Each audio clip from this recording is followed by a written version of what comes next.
All right, welcome. This is Agri Talk right here on KTN Farmers TV. My name is Kelvin Nyakundi, and guess what? Today we'll be talking about rabies, and this is World Rabies Day. And we have Dr. Simon Jenga, who is a project veterinary officer at KENDAT, and is going to be explaining to us how you as a farmer or even one who keeps animals or specifically dogs can know how your animal may be affected by this. And we're also going to be learning on how this rabies is affecting human beings. Welcome. Asante sana. All right, so Dr. Simon, you are from KENDAT. Yes. Briefly explain to us what KENDAT does. KENDAT stands for Kenya Network for Dissemination of Agricultural Technologies. Basically, what we are pioneers in is animal welfare. I think most people know us with the phrase Heshimu Punda. So KENDAT is one of the partners, and the Brook network as one of the partners. We work around Mount Kenya in 7 counties. Meru, Kirinyaga, Tharaka, Embu, Nyandarua, Nairobi, Kiambu, and Laikipia. Basically, we do work to do with donkey welfare, as we are famously known for. But we have also gone to other areas of agriculture in terms of dispensing new technologies, and also we support animal health practitioners outside there in terms of mentorship and supporting their work, be they in private also and also in government. Yes, thank you. All right, so let's get right into the topic of today, where we'll be talking about rabies. Now, briefly just explain to us what rabies really is. Rabies is a viral disease caused by a virus known as Lyssa virus. Anatomically, it is classified as a rhabdoviridae. And in its anatomy shape, it's a bullet shaped for those who have done a bit of biology and science. Rabies virus is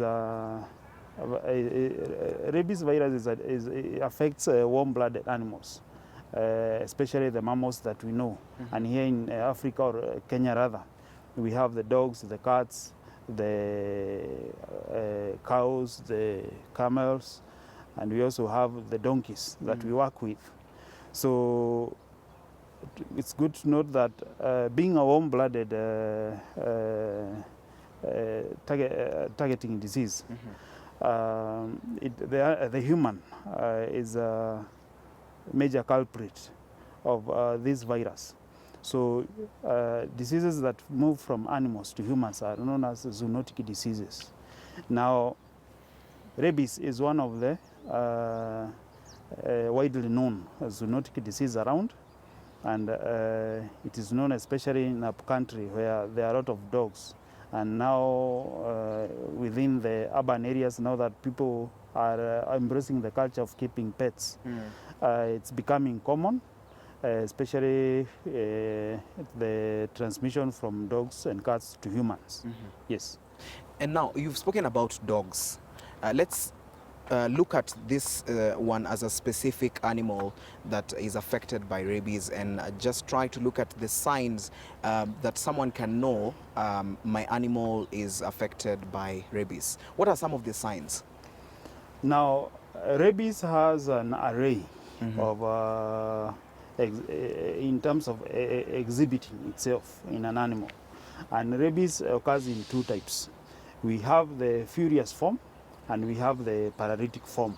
So furious form is usually represented as an aggressive, exhibits itself aggressively, while the paralytic is actually even given the name dumb form. An animal just goes quiescent. So you won't find the animal very active. Now, in the furious form, mostly you will find an animal, say your pet, you had you know the normal behavior of your pet, say a dog, it starts becoming hyperactive. It's good for me to note this at the transmission stage. Usually an animal will get rabies virus from another animal, mostly through bites. And what you'll find is that saliva is the biggest mode of transmission, since the virus replicates itself within the salivary glands of animals or even a human being. Now, the first, after getting bitten by another animal, so there will be a history that your animal had interacted with other animals, and now, afterwards, your pet starts exhibiting excitement, hyperactiveness signs. Maybe your pet was just only active when it sees you, wags its tail, and then as normal as you're used to pets. But in this case, your animal start getting hyperactive abnormally. So normally, the time that it takes from the time an animal or a person gets bitten to the duration, to the time now when you start exhibiting signs, it is dependent on which part of the body it's bitten. Normally, the rabies virus transports itself from the site of bite to the brain through nerves. So if an animal was bitten in the extremities, it will take longer, or even a human being if you are bitten on the leg. But if you are bitten maybe on the neck or maybe on the head, it will take less time, because the nerves from maybe the cervical region to the brain is very short. Now, after hyperactiveness and all these signs, the immediate other signs that follow is foaming or hypersalivation. It's good to note that through research and these publications, you'll note that once signs of rabies appear, management it's not manageable. Unfortunately for the humans, then you have to take them through tender loving care as you try to manage their way down the road. But for pets, normally we usually advocate for seclusion, that is isolation and quarantine, so that the pet does not now become a biological or a safety public health hazard, start biting other animals and also the owner. As we realize in statistics, the dog bites in human, half of them occur in children below the age of 15, and 95% are actually from their own pets, not from stray animals. That is 95%. So you can see the importance of this disease when it comes to personal pet management and general welfare. So after salivation and maybe some foaming, that's now when, for the case of the furious form, now this dog can now start attacking people. It has come overt, it is aggressive, chasing people around. If it's a cow, it's helter-skelter. Now, for the paralytic form, this pet just goes dumb. Your dog was hyperactive, it was running all around, happy to see you, but suddenly your pet has gone silent. So normally most of these pets actually proceed with these signs in the dumb form up to when they succumb.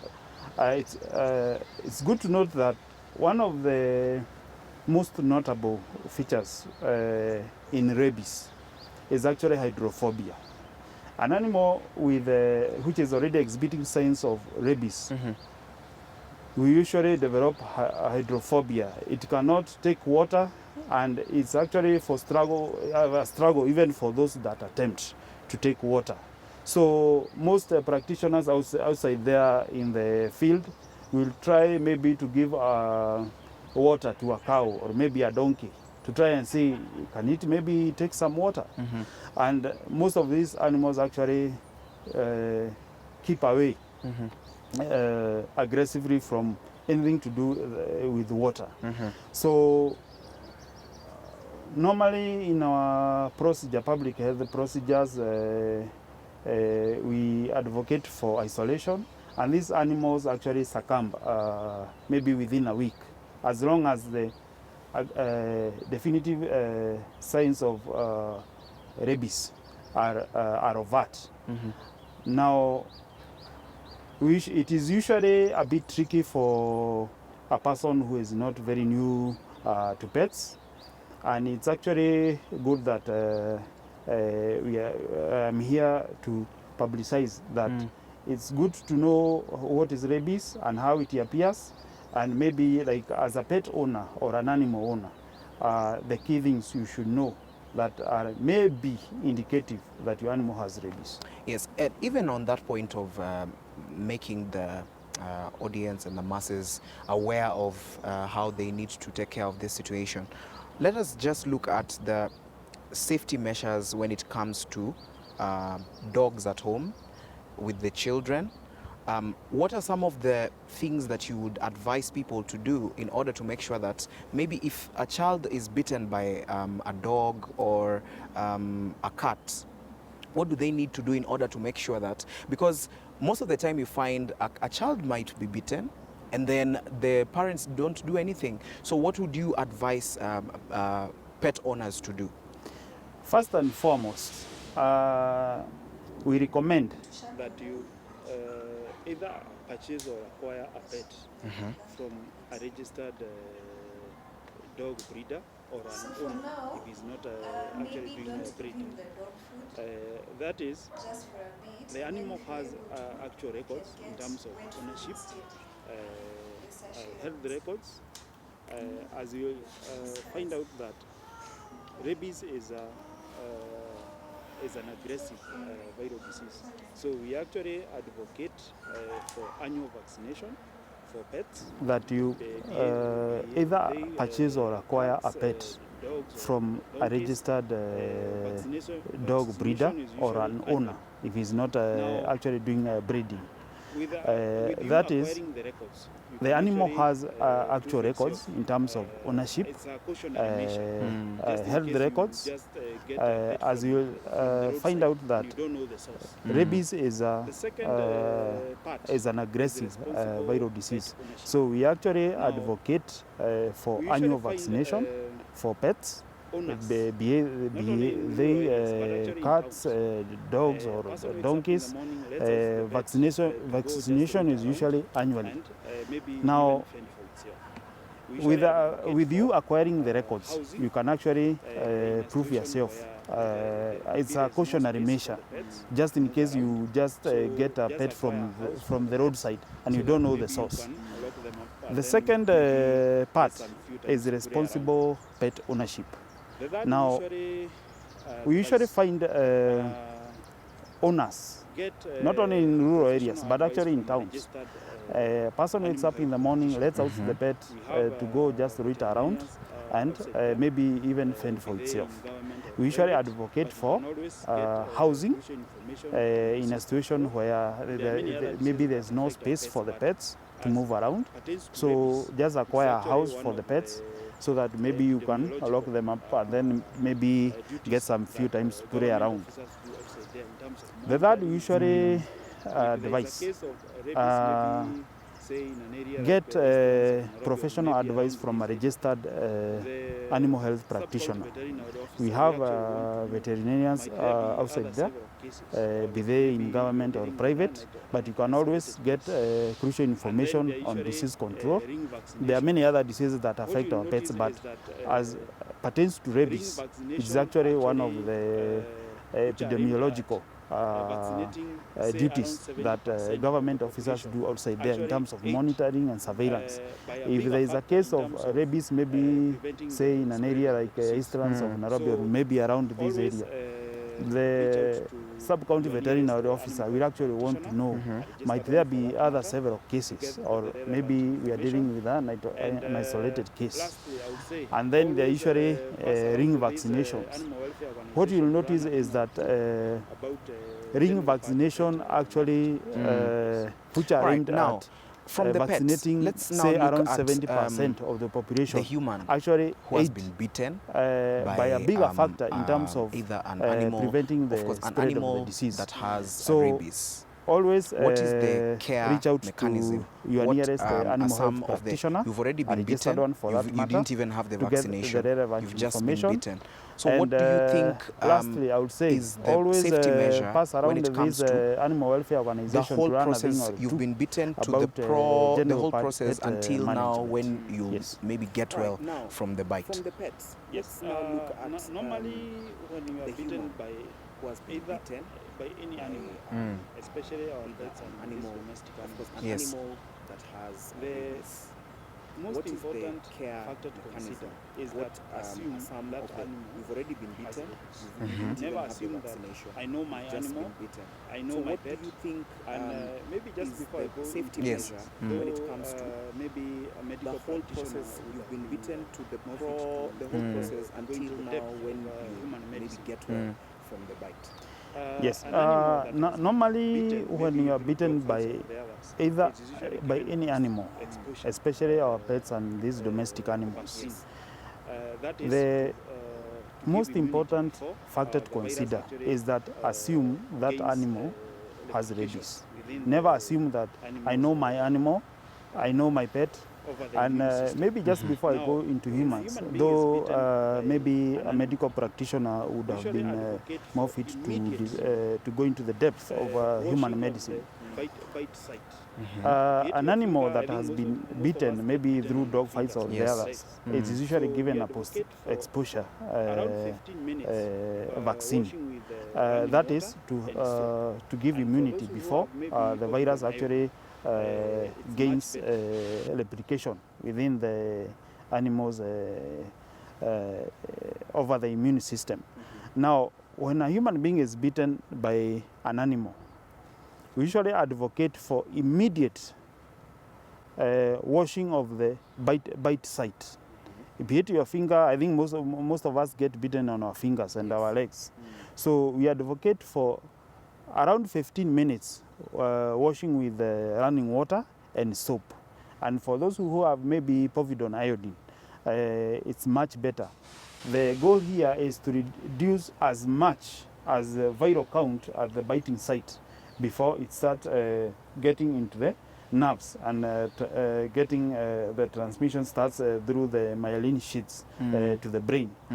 Now, after washing the bite site with copious amount of water and soap, and also if you have povidone iodine, as I said, you can also apply. Rush to the nearest medical facility. Go for post-exposure vaccination. Now, maybe it's not in my jurisdiction to speak about human medicine, but in short, I can say that getting health care or attention in the nearest medical facility is the best thing after primarily managing it through washing. Okay. Yes. Okay. Yes. All right. Thank you for that. Very insightful, because that for someone who doesn't have the nearest hospital around, they can do the safety measures at home even. All right. So let's move on and look at various animals. Is the effect the same in as it is in dogs, as it is in cats, as it is in donkeys? What are some of the differences, or what are some of the similarities that we have in all over the animal kingdom that we have? Now, in the animal kingdom, I had mentioned about the paralytic form Yes. and the furious form. The presentation in the paralytic form is generally similar. In the in the dump form is also somehow similarly across species. Okay. So if it's your cow, for example, mostly here in Africa, or rather in Kenya, we keep our animals outside in the shed. If it's your cow, for example, or a camel or a donkey, you'll find that there is behavior difference. Now, maybe if maybe your animal was used to getting hyperexcited when it sees you. We have this culture of giving names to animals. That animal is called so and so, and maybe you'll find even 10 cows have different names.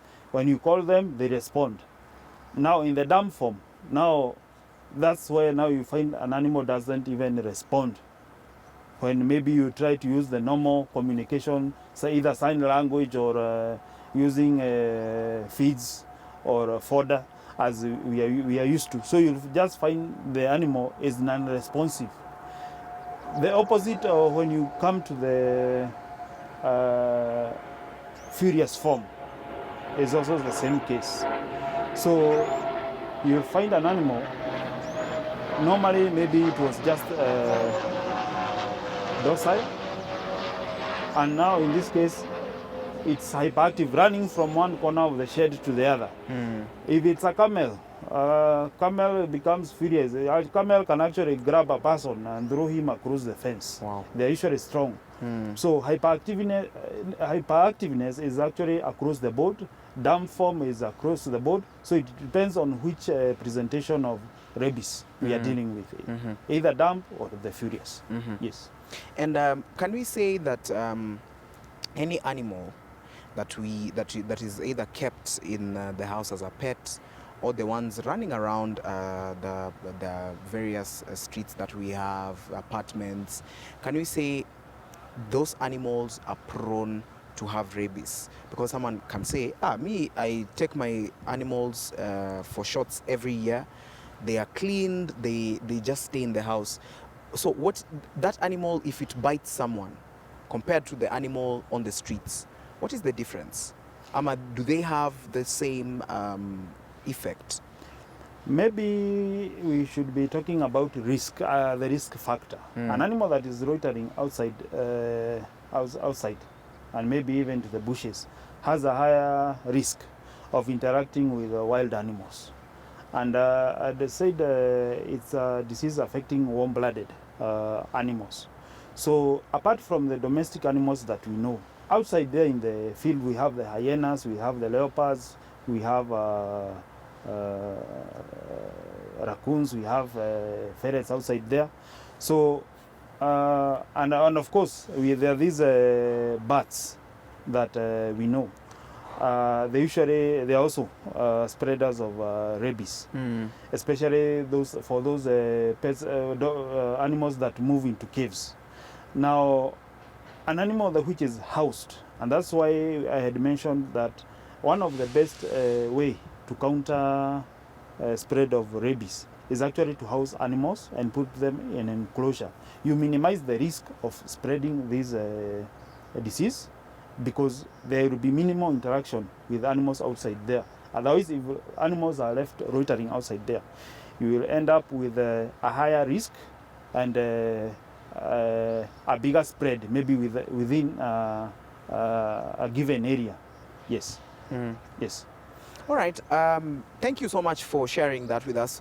Now we're going to go for a short break in a few, and we'll come back with Dr. Simon Jenga. I hope you have learnt a lot from what he's explaining. And if you have a pet, make sure you do whatever he has been advising us to do. All right. Now we go for a short break. We'll be right back with more.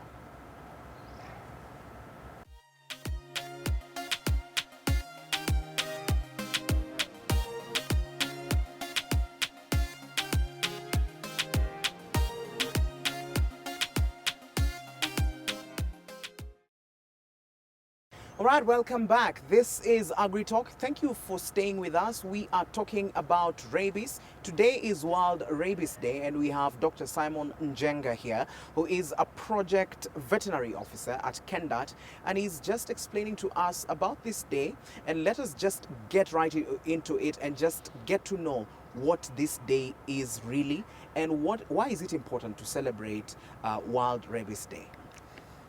World Rabies Day is a big day for any animal health practitioner outside there. And of course, our clients who are animals and their owners. Now, World Rabies Day was took effect in 2006. The first time when we had the celebration, and it was brought into place by the Global Alliance against rabies control, so that globally both human doctors, vet doctors, all assistants within both specialties can take part in a campaign of having 0 deaths from rabies by the year 2030.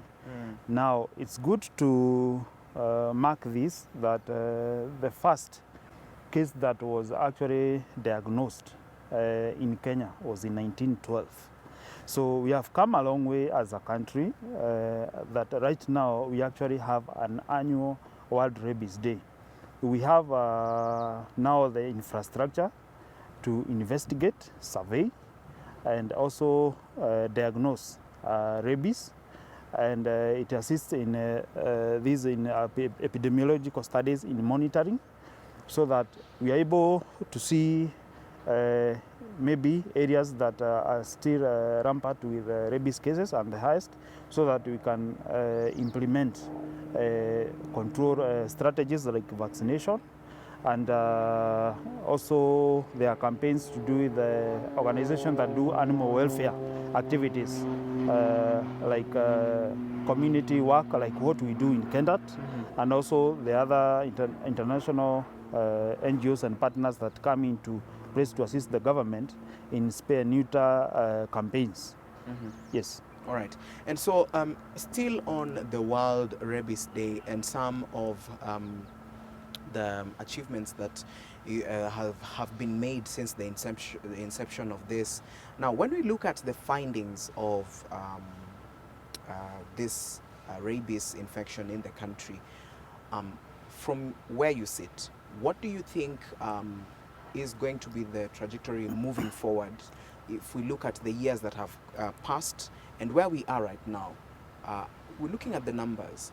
Are we slowly eradicating the infection rate, or are we still at a place where we were maybe say 2 years ago? Maybe I forgot maybe to mention that World Rabies Day is usually celebrated on the 28th of September every year. Yes, so it's good to note that date on your calendar. Always remember that date. Always, when you see that date, just remember to check on your pet's records. Check, is it vaccinated, is it up to date, and then you can do the necessary. Yes. So that's just a side. Now, when it comes to our progress as a country, I think it's good to appreciate every stage of our country that it has taken the Ministry of Livestock and also the allied partners in this journey of control against rabies. Normally, prior to 2012, we used to have in the former constitution, we used to have the Director of Veterinary Services in charge of these vaccinations and also surveillance studies in different parts of the country, where the DVOs then would give this data back to the DVS office in Kabete. That aside is that the veterinary investigation laboratories used to come in handy, and they were actually the centers of doing investigation across the country. And now that we have a devolved system of governance, the directors of counties in the vet services and agriculture are usually the ones who are in charge of these programs and strategies across the country. Now, every journey maybe has its teething problem, especially the new constitution, because getting these structures in place maybe took a bit of time, and maybe resources, getting proper allocation, especially in livestock. So maybe there may be challenges here and there in terms of funding, in terms of the campaigns and vaccinations to facilitate these programs. But I think partners usually come on board to help the government in this work. So just for an instance, early this year in February, we had a robust campaign in Nairobi County under the guidance of the County Director of Veterinary Services. And now we managed to vaccinate the whole of Easterns, all the way from the border with Kiambu County up to the other side of Kajiado. So the impact is that you get less cases of rabies. More owners are enlightened about animal welfare. And it's good to note that right now we are doing more campaigns on awareness and publicity, so people actually know more about animals and pets rather than more than say 10 or 5 years ago. So that's a mileage, I would say it's a mileage gained. But as usual, maybe there are hiccups here and there in terms of fund allocation. And now that the election season is over, the new government, we hope it's going to take this into the next step. Yes. All right, and also still continuing on this, when we look at awareness, you've spoken about county governments. Now, when you look at awareness, let's move away from Nairobi. Let's look at the remote areas in Kenya.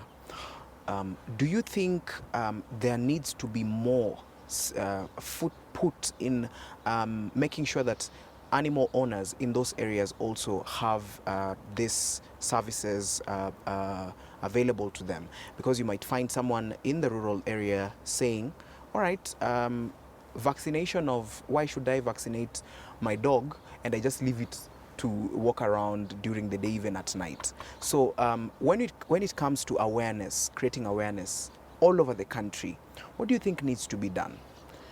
Number one, I think we are already doing this as a union of different partners. And I would actually highlight the work done by KVA, the Kenya Veterinary Association, together with other partners in this work, including to assist the government in their work.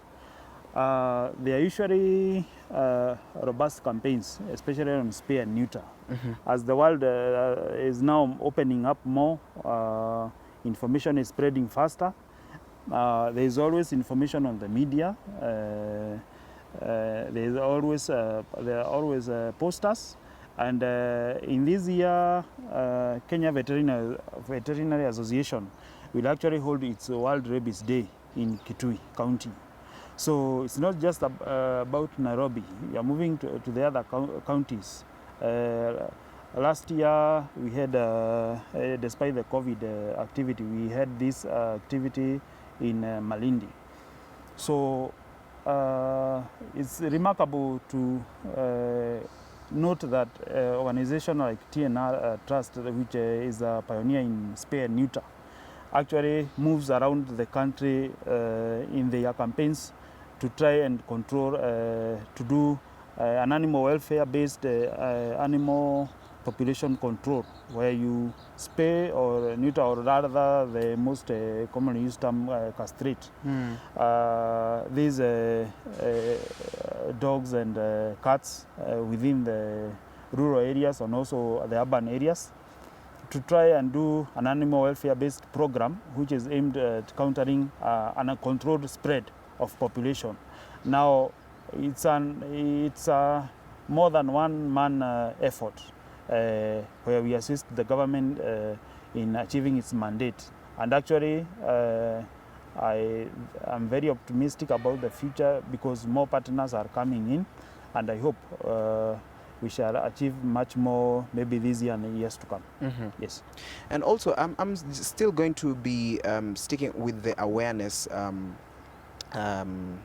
issue. And let us look at a young person who is in primary school, because I remember when I was in primary school, when you see a dog, you definitely know I need to stone it or just chase it away. So what do you think needs to be done to the younger generation to know that this is an animal that I need to take care of because it's going to help me in one way or the other? Actually, it is already being done outside there. As KENDAT, we have what we usually call DCCs. These are donkey care clubs. Now, I think what you can, most of the people outside there, what they can relate with in our generation are what we used to call 4K clubs. Now, unfortunately, maybe the 4K clubs reach somewhere and the motivation or the drive died down. But we have tried to revive this culture of information, conveying information down to the younger generation.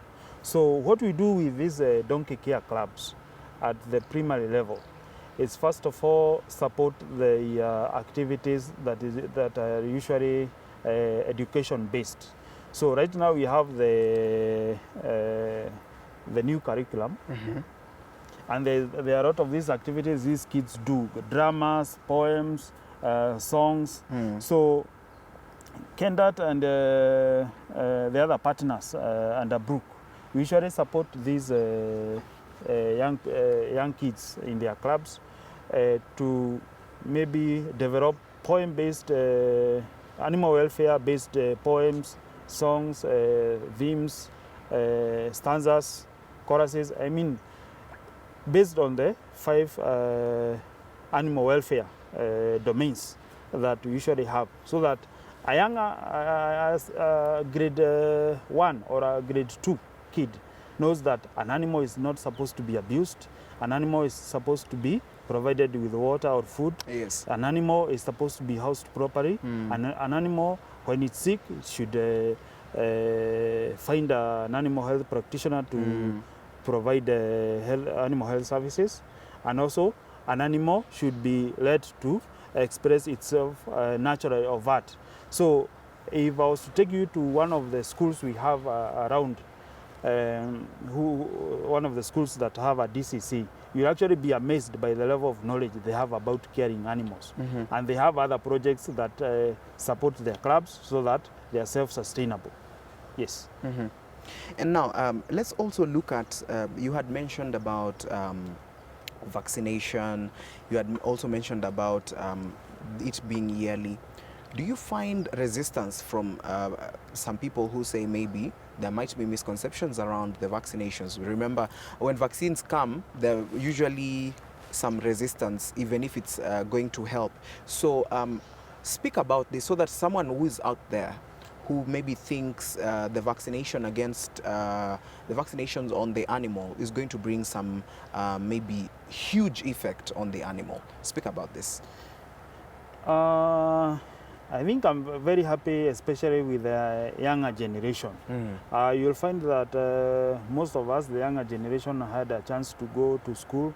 So we know what is vaccination, or maybe we have a clue what is a vaccine.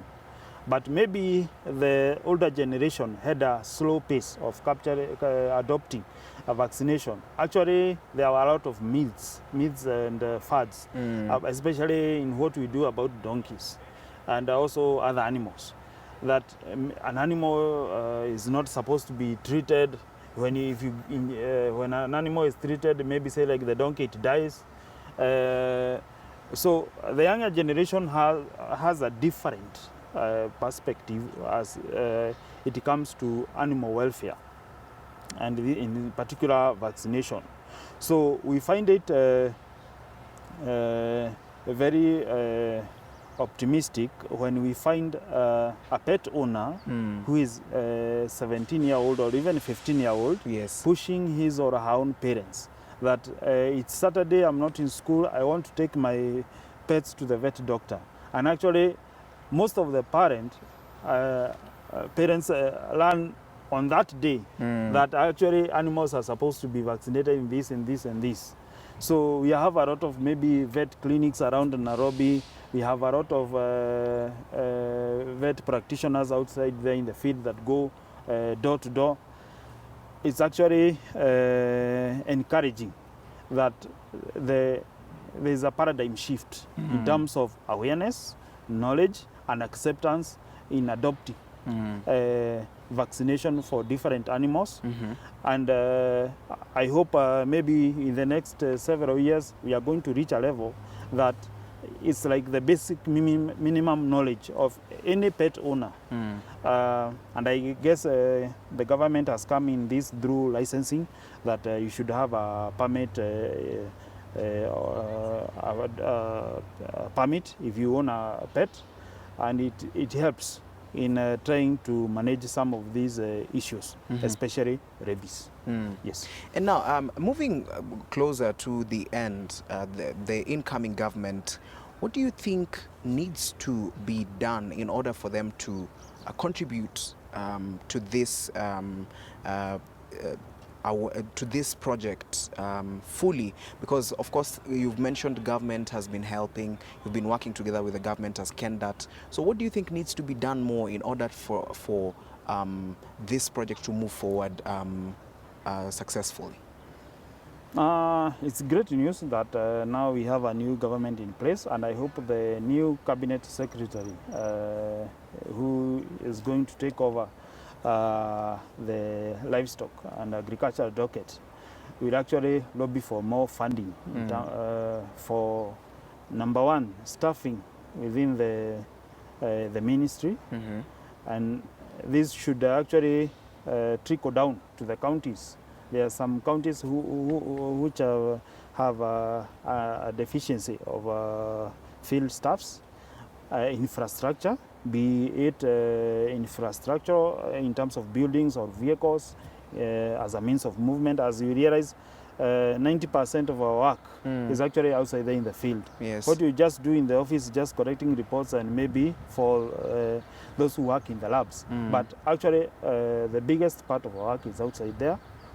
And there's also, we expected the general goodwill in terms of support from the government, so that partners who are interested in supporting some of these government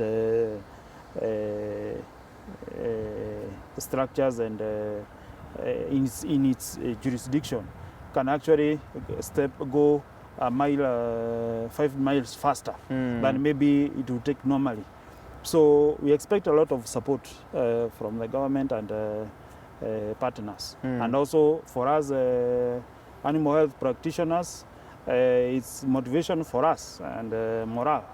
Let's continue practicing our oath in protecting animals, especially in welfare, as any animal practitioners has taken that oath in terms of pioneering and championing the aspect of animal health there, healthcare and the general care. Yes. All right, and finally, now on World Rabies Day, what should someone pick going forward as we close? I like that question. Our theme for this year is One Health, Zero Deaths. If you forget everything about what you have said about rabies, just remember about the theme. One Health, Zero Deaths. At this age, healthcare is more than a vet doctor. Yes. It's more than a human doctor. Now we have adopted the One Health aspect, where we are talking of the animal health, human health, and our environment put in one basket to achieve the general well-being of our ecologies. So we are trying to achieve zero deaths by the year 2030 through One Health.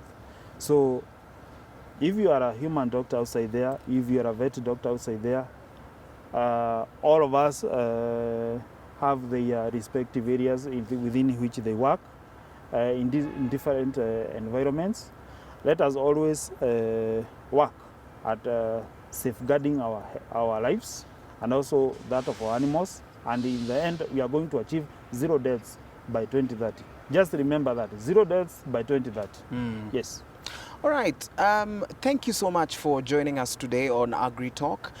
There you have it. You've heard from Dr. Simon Njenga, who is a project veterinary officer at KENDAT, and he has really extensively explained about rabies and how you, as a pet owner, can make sure, not even a pet owner alone, anyone can make sure that you take care of an animal that is near, closer, or even that you live with in your area.